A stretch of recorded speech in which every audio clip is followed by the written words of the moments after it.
மிகுந்த எழுச்சியோடு நடைபெற்று கொண்டுள்ள நம்முடைய மாண்புமிகு தமிழ்நாடு துணை முதலமைச்சர் நம்முடைய இளந்தலைவர் தாய் 8 அடி பாய்ந்தால் குட்டி 16 அடி பாயும் என்று சொல்வார்கள்.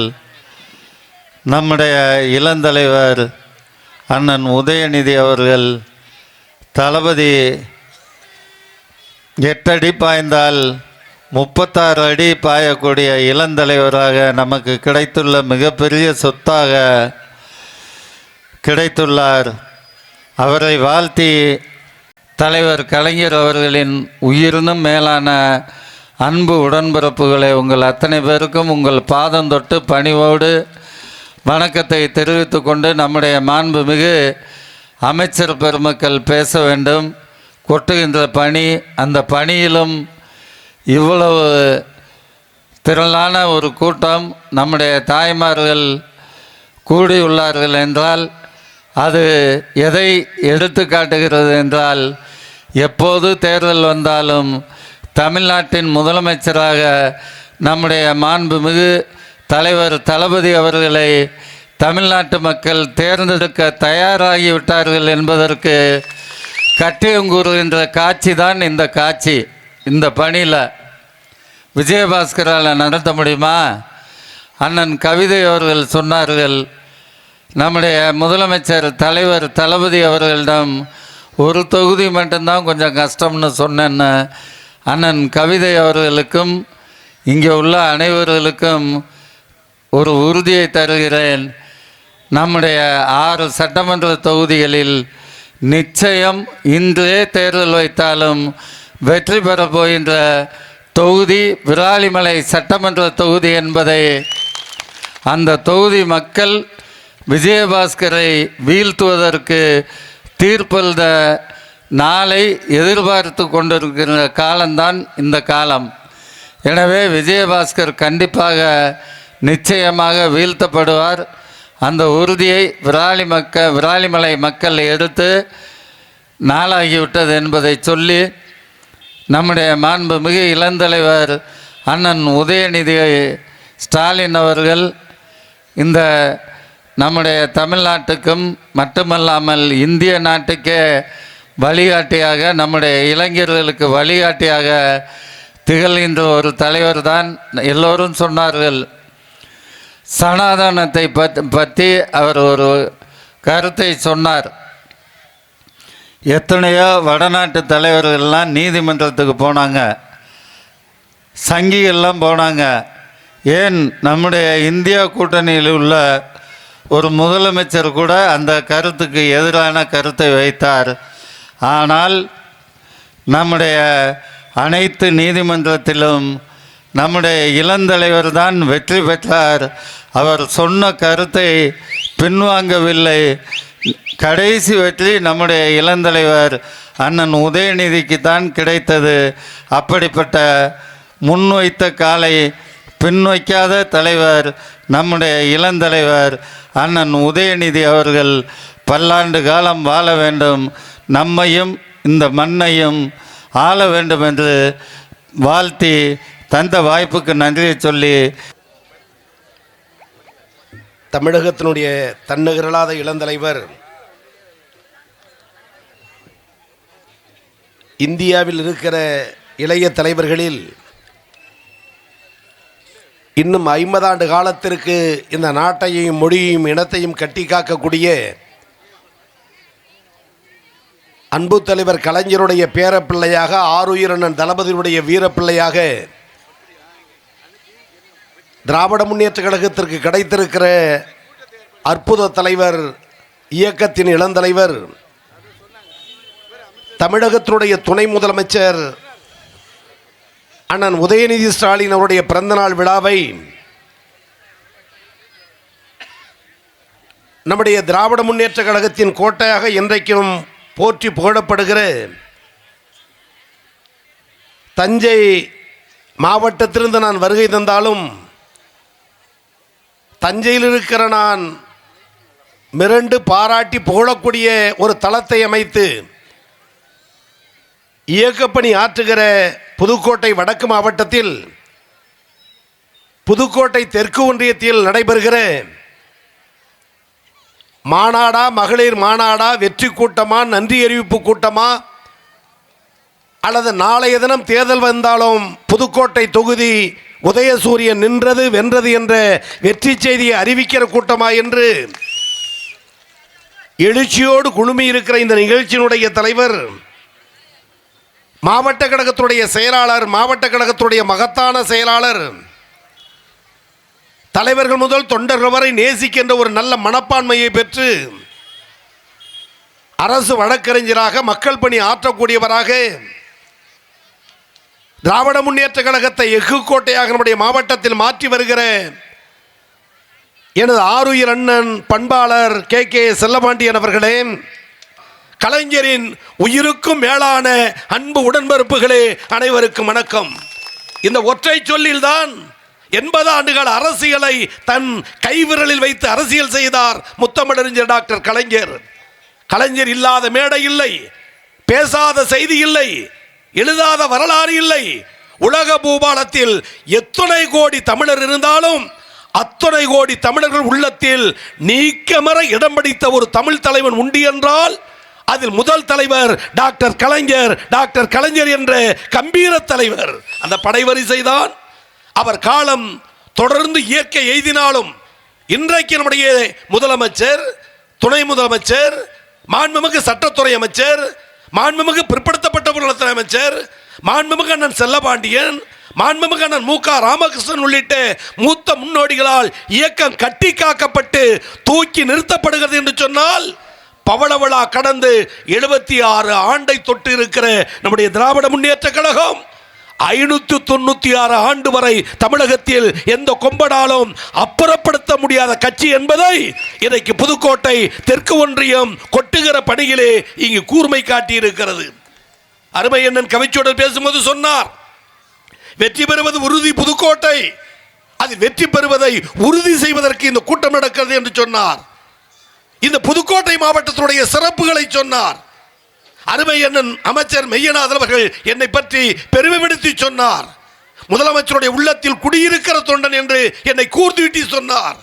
எத்தனை முறை இந்த புதுக்கோட்டைக்கு வந்தாலும், என்னதான் நாடு முழுவதும் நான் பேசினாலும், சென்னையில் தொடங்கி கன்னியாகுமரி வரை பேசினாலும், நாளையோ நாளை மறுநாளோ தலைநகர் சென்னைக்கு செல்கிற நேரத்தில் முதலமைச்சர் பல மாவட்டங்களுக்கு நிகழ்ச்சிக்கு சென்றிருக்கிறாய், பல மாவட்ட மேடைகளில் பேசியிருக்கிறாய், உன்னை வளர்த்து ஆளாக்கி பெருமை சேர்த்து புகழ் சேர்த்து இன்றைக்கும் தன் சொந்த மாவட்டத்தை விட அதிக தொண்டர்கள் நேசிக்கிற மாவட்டம் உனக்கு எது என்று என்னை கேட்டால் நான் கண்ணை மூடிக்கொண்டு சொல்லுகிற மாவட்டம் புதுக்கோட்டை, புதுக்கோட்டை, புதுக்கோட்டை, புதுக்கோட்டை. வரலாற்றில் பின்னி பிணைந்த மாவட்டம். எத்தனையோ மாநாடுகள், பொதுக்கூட்டங்கள், அழைப்புதலை பார்ப்பேன், 5-6 தலைவர்கள் இருப்பார்கள். அதிகபட்சம் விரல் விட்டு எண்ணுகிற 10 தலைவர்கள். ஆனால் 50க்கு மேற்பட்ட ஆளுமை உள்ள தலைவர்கள் கட்டி ஆளுகிற ஒரு மாவட்டம் இந்த பெருமை மிகுந்த புதுக்கோட்டை மாவட்டம் என்பது சாலச்சிறந்த பெருமை, சாலச்சிறந்த பெருமை. கலைஞருடைய வாழ்நாளில் மறக்க முடியாத வரலாற்று சிறப்பை உருவாக்கிய மாவட்டம் புதுக்கோட்டை மாவட்டம்.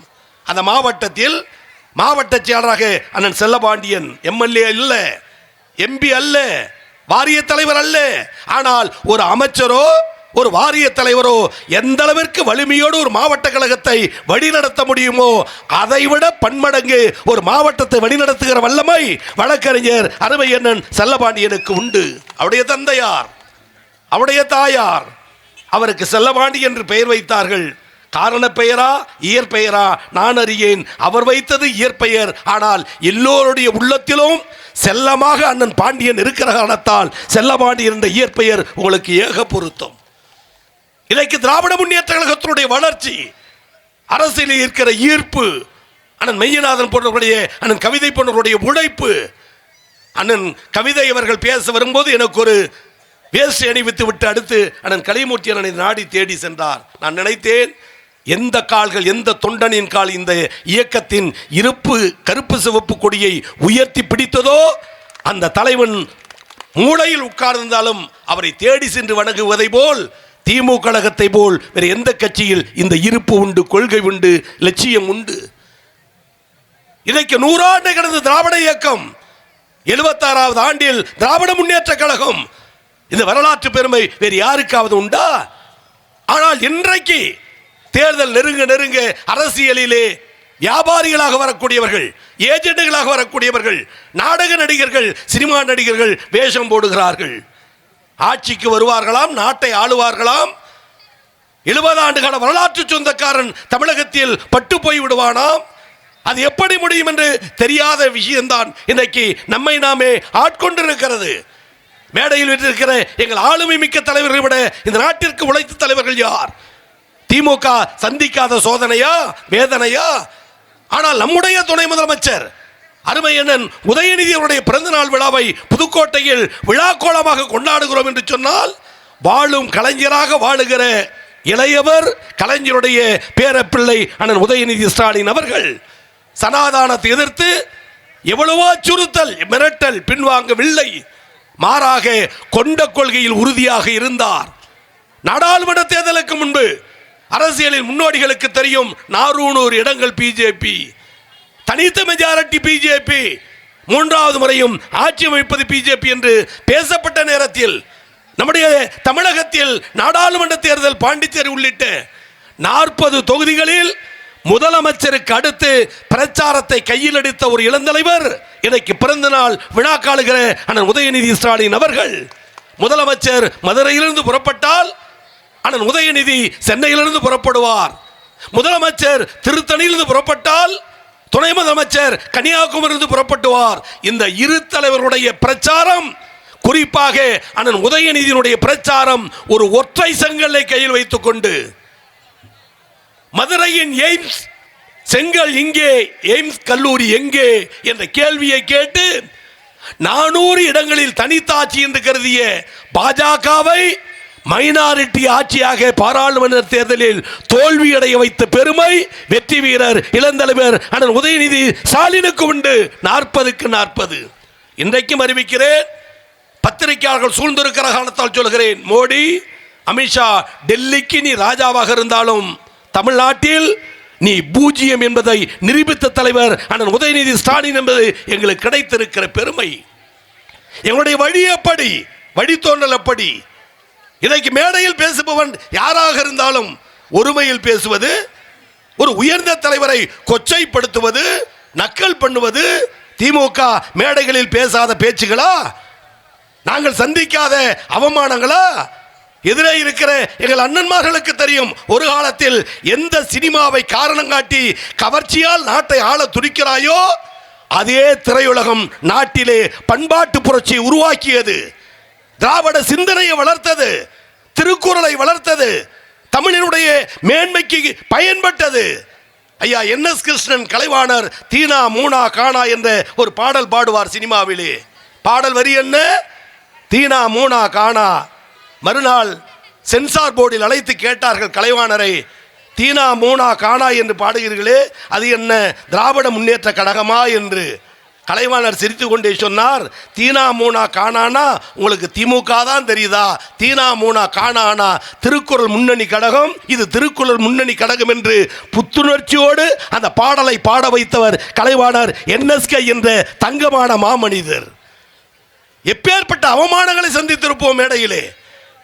திராவிட முன்னேற்ற கழகத்தின் கொள்கை வாரிசாக சொல்லுவார்கள், தந்தை பெரியாரை போன்றவர்கள் சொல்லுவார்கள். இன்றைக்கு எப்படி அண்ணன் கவிதை அவர்களோ நானோ இன்னும் பல பேச்சார்கள் நாடு முழுக்க பேசுகிறோமே, அதேபோல் அன்றைக்கு சிபி சிற்றரசு என்ற ஒரு அற்புத பேச்சாளர், திராவிட இயக்க சிந்தனையாளர் சிபி சிற்றரசு, சிந்தனை சிற்பி சிபி சிற்றரசு கூட்டங்களில் பேசுவார், வரலாறுகளை பேசுவார். நான் இதை எதற்காக சொல்கிறேன் என்று சொன்னால், தமிழகத்தில் எந்த ஒரு பேச்சாளரும் எந்த மாவட்டத்திற்கும் செல்லாமல் இருக்கலாம், ஆனால் திமுக பேச்சாளர் என்பவன் இந்த புதுக்கோட்டை மண்ணில் மேடை ஏறி பேசாதவன் பேச்சாளரே இல்லை என்ற வரலாற்றை உருவாக்கியது. நான் உள்பட, எங்கள் அண்ணன்கள் உள்பட சிபி சிற்றரசு பேசுவார், வரலாறுகளை சொல்லுவார், இயற்கை வளத்தை சொல்லுவார். மறுநாள் கூட்டம் போட்டு பேப்பார்கள் மாற்று கட்சியினர், சிபி சிற்றரசு என்று சொல்லுகிறீர்களே, அவர் எந்த நாட்டுக்கு சிற்றரசு? நக்கல் செய்வார்கள், கிண்டல் செய்வார்கள், கேலி செய்வார்கள். வரலாறை தெரிந்து கொள்ள வேண்டும் என்பதற்காக சொல்கிறேன். அவர் எந்த நாட்டுக்கு சிற்றரசு என்று கேட்பார்கள். மறுநாள் நமது அண்ணன்மார்கள் கூட்டம் போட்டு சொல்லுவார்கள், சிபி சிற்றரசு, சிபி சிற்றரசு, எந்த நாட்டுக்கு சிற்றரசு என்று கேட்டீர்களே, நீங்கள் ராஜாஜியை, ராஜகோபாலாச்சாரியாரை, மூதறிஞர் ராஜாஜியை சக்கரவர்த்தி ராஜகோபாலாச்சாரி, சக்கரவர்த்தி ராஜகோபாலாச்சாரி என்று சொல்லுகிறீர்களோ, அந்த ராஜாஜி எந்த நாட்டுக்கு சக்கரவர்த்தியோ அந்த நாட்டுக்கு பக்கத்து நாட்டு சிற்றரசு எங்கள் சிபி சிற்றரசு என்று பெருமையோடு பதில் சொன்ன இயக்கம் திமுக. பேச தெரியாத கட்சியா திராவிட முன்னேற்ற கழகம்? கொள்கைகளை வார்த்தெடுக்க தெரியாத கட்சியா? இன்னைக்கு ஒருமையில் பேசலாம், 1000 சொல்லலாம். இன்னைக்கு நாங்கள் பேசுகிறோம், எதிரே கேள்வி கேட்க ஆள் இல்லை. பெரியார் கூட்டம் பேசுகிறார், அரசியல் சம்பவத்துக்காக சொல்கிறேன். எதிரே கேள்வி கேட்பார்கள். எதிரே ஒரு தோழன் பெரியாருக்கு ஒரு காகிதம் எழுதி தருகிறான். அவன் நினைத்தது என்னவென்றால், பெரியார் வாங்குவார், காகிதத்தை அப்படியே படிப்பார், அதன் மூலம் பெரியாரை கிண்டல் செய்ய வேண்டும், கேலி செய்ய வேண்டும், அவமானப்படுத்த வேண்டும் என்பது எதிரியினுடைய சூழ்ச்சி. பெரியார் பேசுகிறார், துண்டு சீட்டு கையில் வருகிறது, வாங்கி பெரியார் பார்க்கிறார். அதில் எழுதப்பட்டிருந்த வார்த்தை, நான் ஒரு முட்டாள். அவன் என்ன நினைத்தான் என்று சொன்னால், பெரியார் துண்டு சீட்டை பார்த்துவிட்டு நான் ஒரு முட்டாள் என்று பெரியார் சொல்லுவார், அதை பார்த்து நக்கல் செய்யலாம், கிண்டல் செய்யலாம் என்று காத்திருக்கிறான். ஆனால் பெரியார் அந்த துண்டு சீட்டை பார்த்துவிட்டு கையில் வைத்துக் கொண்டு சொன்னாராம், யாரோ ஒரு தோழர் கேள்வி கேட்பதற்கு பதிலாக தன் பெயரை மட்டும் எழுதி அனுப்பியிருக்கிறார், அவர் மேடை ஏறி வரலாம், கேள்வியை கேட்கலாம். இப்படி நாகரிகத்தோடு பதில் சொல்லி இந்த நாட்டை பண்படுத்திய மேடை திராவிட முன்னேற்ற கழக மேடை. அப்படி வளர்ந்த இயக்கத்தில் இன்றைக்கு அண்ணன்மார்கள் வீற்றிருக்கிறார்கள். மகளிர்களுக்கு பல்வேறு திட்டங்களை அள்ளி வழங்குகிறோம்.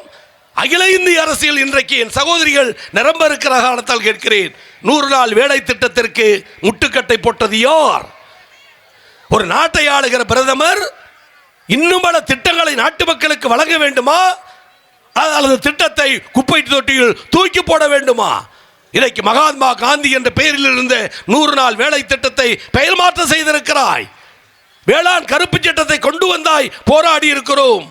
எனவே இந்த நாட்டை ஒரு மதசார்பற்ற நாடாக மாற்றி ஒரு இந்துத்துவ தேசமாக நீ மாற்ற முனைவதுதான் இந்த சட்டமன்ற தேர்தலிலே இருக்கிற போராட்டம். அதைதான் எனக்கு முன்னால் பேசிய அண்ணன்மார்கள், சமூக நீதிக்கும் சமூக அநீதிக்கான போராட்டம், ஜனநாயகத்திற்கும் சர்வாதிகாரத்திற்குமான போராட்டம். எனவே இந்த சூழலில் நம்முடைய தமிழ்நாடு முதலமைச்சர் கொண்டு வருகிற திட்டங்கள் அற்புதமான திட்டங்கள். ஒன்றிய அரசு நிதி தரவில்லை, மாநில அரசு இடர்பாடு, மக்களுக்கான திட்டங்கள் வழங்கப்படுகிறது.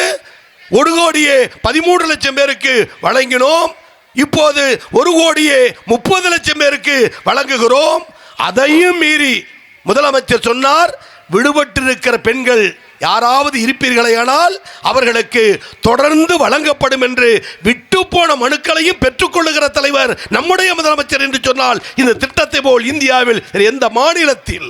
அதோடு மற்றொன்று சொன்னார், சகோதரிகளுக்கு மகிழ்ச்சியான செய்தி, கடகப்பணி ஆற்றுகிற அண்ணன்மார்களுக்கு மகிழ்ச்சியான செய்தி, இந்த தொகை உயர்த்தி தரப்படும் என்று சொல்லி இருக்கிற முதலமைச்சர், நம்முடைய முதலமைச்சர் மறந்துவிடக் கூடாது. உயர்த்தி தரப்படும். 1,30,00,000 பேர் அதை பயன் பெற்றிருக்கிற என் சகோதரிகளை கேட்கிறேன், யாராவது ஒருவர் 10 ரூபாய் லஞ்சம் கொடுத்துதான் இந்த 1000 ரூபாய் திட்டம் எனக்கு கிடைத்தது என்று யாராவது தமிழகத்தில் சொல்ல முடியுமா? இன்றைக்கு 28 மாதங்கள் 28,000 ரூபாய். தான் பெற்றெடுத்த பிள்ளைக்கு தாய் பரிசு தரவில்லை, தந்தை பரிசு தரவில்லை, அண்ணன் தம்பி பரிசு தரவில்லை, உற்றார் உறவினர் தரவில்லை. மாறாக அண்ணனாய் அன்னையாய் அனைத்து பெண்களுக்கும் 1000 ரூபாய் மாதாந்திரம் தருகிற ஒரே மகத்தான தலைவர் நம்முடைய கழக தலைவர் அண்ணன் தளபதி என்று சொன்னால் இந்த சாதனை திட்டம் அண்டை மாநிலத்தில் பின்பற்றப்படுகிறது. காலை சிற்றுண்டி திட்டம் அண்டை மாநிலத்தில் பின்பற்றப்படுகிறது. புதிய கொள்கை திட்டம் இன்னைக்கு ஒன்றிய அரசு திணிக்கிறது. ஆனால் தமிழக அரசு தமிழ் வழி கல்வியை உறுதிப்படுத்துகிறது. மறந்துவிடக் கூடாது. ஒரு காலத்தில் சந்திரபாபு நாயுடு ஆந்திர மாநிலத்தினுடைய முதலமைச்சர், கவிதை அண்ணன் போன்றவர்களுக்கு தெரியும். கலைவாண அரங்கத்தில் விழா, முதலமைச்சர் அமர்ந்திருக்கிறார், கலைஞர் அமர்ந்திருக்கிறார். அந்த நிகழ்ச்சியிலே அண்ணன் சந்திரபாபு நாயுடு சொன்னார், அந்த மாநிலத்தினுடைய முதலமைச்சராக இருந்தவர், இங்கே இருக்கிற எல்லோரும் கலைஞரை தலைவர் தலைவர் என்று அழைக்கிறீர்கள். அவர் தமிழ்நாட்டுக்கு மட்டும் தலைவர் அல்ல, ஆந்திராவின் முதலமைச்சராகிய நானே சொல்லுகிறேன், எனக்கும் சேர்த்து தலைவர் டாக்டர் கலைஞர் என்ற கம்பீர தலைவர் என்று சந்திரபாபு நாயுடு சொன்னார். அதே சந்திரபாபு நாயுடு இன்றைக்கு நமது அணியில் இல்லை, தளபதி பக்கம் இல்லை, மோடி பக்கம் நிற்கிறார். ஆட்சி அதிகாரத்தில் அந்த நாற்காலியின் ஒற்றை கால் சந்திரபாபு நாயுடு. அந்த கால் இல்லை என்றால் பாஜக ஆட்சி இல்லை. அந்த சந்திரபாபு நாயுடு சொல்லுகிறார், மொழி கொள்கையில், மாநில கொள்கையில், மாநில சுயாட்சியில் நான் பின்பற்றுகிற மாநிலம் தமிழ்நாடு, பின்பற்றுகிற தலைவர் தமிழ்நாடு முதலமைச்சர் என்று சந்திரபாபு நாயுடு பாராட்டுகிறார் என்று சொன்னால், மாற்றாரும் போற்றுகிற மகத்தான தலைவர் நம்முடைய தலைவர் அல்லவா? நான் இவைகளுக்கு மேலாக இருக்கிறேன். நேரம் கடக்கிறது, பணிகள் நிரம்ப உண்டு, பணியும் பொழிகிறது, காத்திருக்கிறார் அண்ணன்மார்கள். நான் கலைஞரை போல் எழுத்தாளர் இல்லை, பேச்சாளர் இல்லை, சிந்தனையாளர் இல்லை, நாடக ஆசிரியர் இல்லை, உழைப்பாளர் இல்லை, சிறைக்கு சென்ற தலைவர் இல்லை. இன்னும் சொல்ல வேண்டும் எனால், காமராஜர் தேர்தலில் நின்றார், வென்றார், தோற்றார். இந்திரா காந்தி தேர்தலில் நின்றார், வென்றார், தோற்றார். பேரறிஞர் அண்ணா கூட தேர்தலில் நின்றார், வென்றார், தோற்றார். எனக்கு அண்ணன் இல்லாத குறையை போக்குகிற எங்கள் அண்ணன் இனமான பேராசிரியர் என்று கலைஞர் பாராட்டினாரே, அந்த பேராசிரியர் தேர்தலில் நின்றார், வென்றார், தோற்றார், மீண்டும் வென்றார், மீண்டும் தோற்றார். வரலாறு. ஆனால் உலக வரலாற்றில் நின்ற தேர்தல் அனைத்திலும் வென்று காட்டிய ஒரே தலைவர் டாக்டர் கலைஞர் என்ற கம்பீர தலைவர். இவைகளுக்கு மேலாக இருக்கிறேன், கலைஞரை போல ஒரு அறிவாளி அடையாளம் காட்ட முடியுமா அகில உலகத்தில்? செய்திக்கு சொல்கிறேன், 1976-77 மிசா காலகட்டம். பேசுவதற்கு அனுமதி இல்லை, எழுதுவதற்கு அனுமதி இல்லை, காரோட்ட ஓட்டுநர் வர முடியாது, அடக்குமுறை, சித்திரவதை, சிறைச்சாலை. பச்சையப்பன் கல்லூரியில் அழைக்கிறார்கள் கலைஞரை பேசுவதற்கு, மாணவர் மன்றத்தில் அழைக்கிறார்கள். 77 3 தலைவர்களை அழைத்தார்கள். வரலாறு சொல்லுகிறது, ஒருவர் அதிமுகவை சார்ந்த வார்த்தை சித்தர் வலம்புரி ஜான், மற்றும் ஒருவர் காங்கிரஸ் கட்சியை சார்ந்த இலக்கிய செல்வர் குமரி ஆனந்தன், மற்றும் ஒருவர் திமுகவை சார்ந்த முத்தமிழறிஞர் மூதறிஞர் டாக்டர் கலைஞர். 3 தலைவர்கள். மாணவர்கள் பட்டாளம், ஆயிரக்கணக்கில் மக்கள். முதல்வர் பேசும்போது சொன்னார், கல்லூரி முதல்வர் சொன்னார், மிசா காலகட்டம், பேசக்கூடாது, எழுதக்கூடாது. ஆனால் பச்சையப்பன் கல்லூரியில் அந்த ஜனநாயக உரிமையை பெற்றிருக்கிறேன். 3 தலைவர்கள் வந்திருக்கிறார்கள். 3 பேரும் அரசியல் பேசாமல் மேடையினுடைய நாகரிகத்தை காப்பாற்றும்படி கேட்டுக்கொள்கிறேன் சொன்னது கல்லூரி முதல்வர். அண்ணன் குமரி ஆனந்தன் பேசினார், 40 நிமிடம், அற்புதமான பேச்சு. அடுத்த வார்த்தை சித்தர் வலம்புரி ஜான் சொல்லவே வேண்டாம், அற்புதமான பேச்சு. அடுத்த 40 நிமிடம் கலைஞருக்கான மேடை வந்தார், 35 நிமிடம் பேசினார். கடைசி 3 நிமிடம் மரியாதைக்குரிய கல்லூரி முதல்வர் சொன்னார், மிசா காலகட்டத்தில் அனைவரும் அரசியல் பேசக்கூடாது, அது கருத்து சுதந்திரத்துக்கு எதிரானது என்ற கருத்தை சொன்னார். ஆனால் கடைசியாக அவர் சொன்னது, வந்திருக்கிற நீங்கள் எல்லோரும் கூட்டம் முடிந்துவிட்டு சாப்பிட்டு விட்டு செல்லுங்கள் என்று அன்பு வேண்டுகோள் விடுத்தார்.